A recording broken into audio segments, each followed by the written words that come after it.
one is a different situation because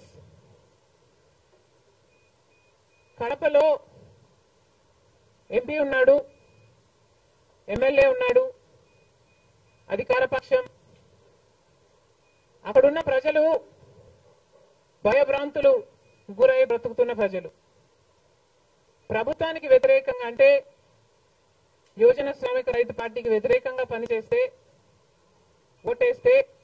ఓటేస్తామని తెలిస్తే మాకు వచ్చే స్కీములు పోతాయి, అవి కాకుండా మా మీద కేసులు పెడతారు, దాడులు చేస్తారు అన్న భయం కూడా ప్రజలలో ఉంది. ఓటుకి 3,500 రూపాయల నుంచి ఇవ్వడం జరిగింది. విచ్చలవిడిగా డబ్బులు ఖర్చు పెట్టారు, డబ్బులు పని చేయకపోతే బెదిరించారు, లేకపోతే కేసులు పెడతామని, స్కీములు తీసేస్తామని, ఇలాంటి ఎన్నో ప్రలోభాలకు కడప ప్రజలు గురయ్యారు. ఇవన్నీ కూడా పనిచేశాయి. నేను కడపలో గెలవకపోవడానికి కారణం టైం అనే నేను అనుకుంటున్నాను. బికాస్ నేను కడపలో తిరిగింది కేవలం 14 రోజులు మాత్రమే. 14 రోజులు క్యాంపెయిన్ చేశాము, మిగతా టైం స్టేట్ వైడ్ క్యాంపెయిన్ చేశాము. మేము 14 రోజులు ఎంత కష్టపడినా కూడా we were not able to cover most of the geographical area. చాలా మటుకు రూరల్ ప్రాంతాలలో కనీసం రాజశేఖర్ రెడ్డి బిడ్డ పోటీ చేస్తుంది అన్న విషయం కూడా చాలా మందికి తెలియలేదు. మేము పోటీ చేసింది కూడా ఎలాగైనా సరే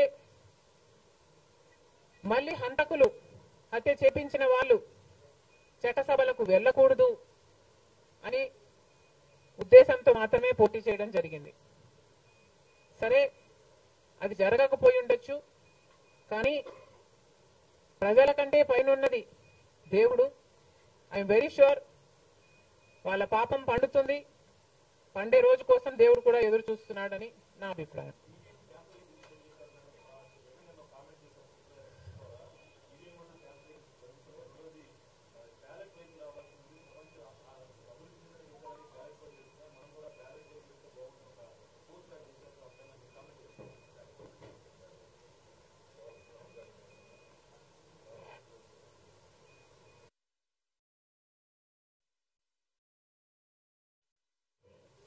ఐ ఫీల్ మేధావులు కూర్చొని సుప్రీంకోర్టుతో సహా అందరూ కూర్చొని, ఇది అంత దేశానికి సంబంధించిన విషయం కాబట్టి అందరూ కూర్చొని ఓ నిర్ణయానికి వస్తే దేశ ప్రజలు హర్షిస్తారన్నది నా అభిప్రాయం.